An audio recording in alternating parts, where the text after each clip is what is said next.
Hey everybody. I don't know what your weather's like, but here it's overcast, so I'm inside. My hair's a little frizzy, but I don't care because I strive to be real. And what I feel like to share today is how I met my amazing husband. And I feel like I need to share that to give women hope because you don't have to settle. You don't have to just, especially if you're a young woman and all your friends are getting married and having babies and you're not yet because you haven't met that person. Don't settle. Please don't settle. I had many opportunities, but you know what? There was just something not right with the men I dated prior to meeting my husband, and I didn't know what it was.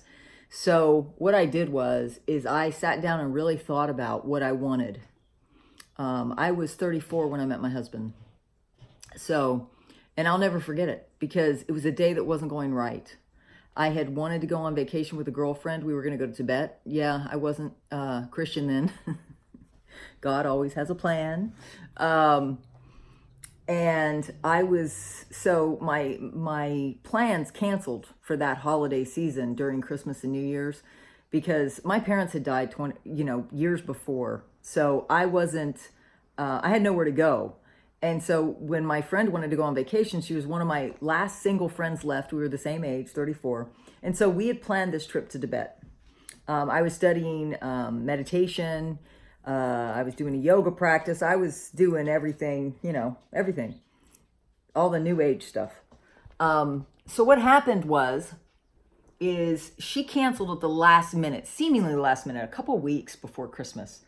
So I went to book a flight to see my sister because my sister, who's the oldest of us, I'm the youngest of six, the oldest of us, she is the best cook.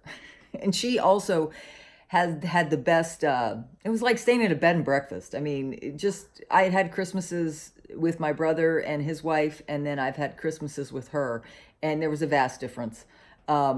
And so I just decided to go there. Plus, she's closer. She was in Augusta, Georgia. I was in Boca Raton, Florida. So when I went to get my flight, I couldn't get my flight out of Fort Lauderdale to save my life. And I worked, pretty much lived. I worked a lot of hours. So I worked right near the Fort Lauderdale airport. So obviously, it was like that day I was going to drive to work and then drive to the airport and fly out. That wasn't working. For some reason, I couldn't find a flight out. The only flight I could get out, the time I wanted to travel, which was December 22nd, returning the end of that weekend, I don't know, 26th, 27th, it was like 5 days. The only flight I could get out was out of West Palm Beach. So I had to get an extra day off work, and I had just accepted a new position, had a brand new boss.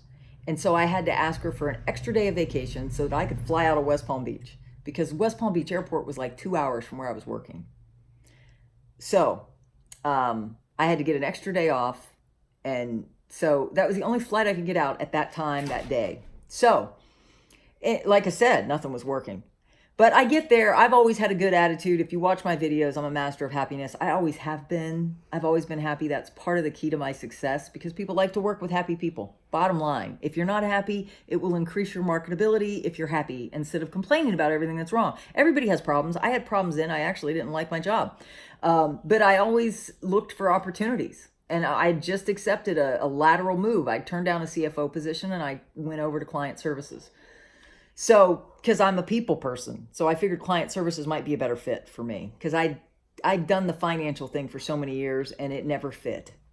And when you turn down an opportunity to get promoted twice to the same position, it should be a sign to you that it's just not right for you. So I was looking for my next stop. So I took that. I was excited. So I get to the airport and I'm waiting because I'm there really early, right? But this is before all the increased regulations. This was in December 22nd of 1999. So I'm sitting at the airport and I'm reading this book, The Tibetan Art of Living and Dying. Yes, I was reading that book because I was searching for the truth, what I consider to be the truth. I knew man didn't have the answer, that I had to seek God for it. I was meditating to seek God so that I could hear from God. And I wasn't hearing anything. It's funny. Anyways, so I'm reading this book, The Tibetan Art of Living and Dying, and all of a sudden I glance up and I see this man standing next to this girl and talking to this couple. And it's the holidays. It's December 22nd, so I'm assuming it's his wife. Well, I look and he doesn't have a ring on his finger. And I'm like, he's not married. But then I'm like, well, it's got to be his girlfriend. It's the holidays. And they're standing next to each other. But, I looked at her and I looked at him and I'm like, they don't seem like they're a good fit. And anyways, the three, I had made an exhaustive list because I had dated a lot. I was 34 and still single. So hello, I dated a lot. And out of all my experiences, I learn a lot through experience. I made a list of everything I wanted. It was like a 3-page list of everything I wanted, including communication style, athleticism, healthy eating, just all sorts of things that were very important to me at that stage and age of my life. I wasn't just looking for somebody I could marry. I was looking for somebody that was a good fit for me. I began interviewing people, the men I dated, to see if they were a good fit for me. Just like I interviewed employers to see if I was a good fit for them. I mean, it's called wisdom, even though I didn't know the God that I know now, to get his wisdom. That's even a whole different level. But again, I always was resourceful with what I had. So I'm sitting in the airport, I see him, and I said, well, just in case he's not single, or just in case he's single, I will take my glasses off. I was wearing reading glasses like I wear sometimes. And I will take my glasses off and I will let my hair down because I wore a bun in corporate America because I never let my hair down. And so I let my hair down and I said, now I'm going to completely ignore him. And I wasn't even wearing anything fancy. It was a casual day that week. I was wearing a polo Ralph Lauren white man's shirt and jeans and some kind of sneaker. So I was not exactly dressed what would be attractive to a man, right? So except my hair, I guess. So anyways, I walked past him and I completely ignored him and I boarded.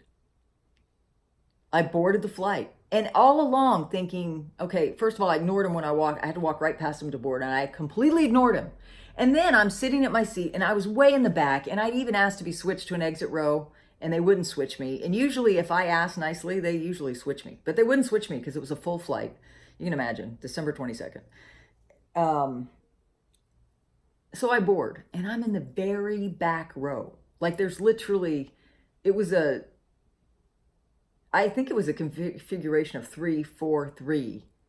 But in my row, I was in the very back by the bathrooms. There was only 2 seats back there. So there was an empty seat beside me. And part of me, this little voice in my head was like, I wonder where he's sitting. And I kept looking for him, which is weird. But the whole plane had to board because he and I are opposite. I board first always because I want to be able to put my luggage out and put my luggage up without problems, without it being away from my seat. That's just me. So he was one of the last people to board. And all of a sudden, as he came through the bulkhead, the very last bulkhead, I see him and I get really nervous. And I'm like,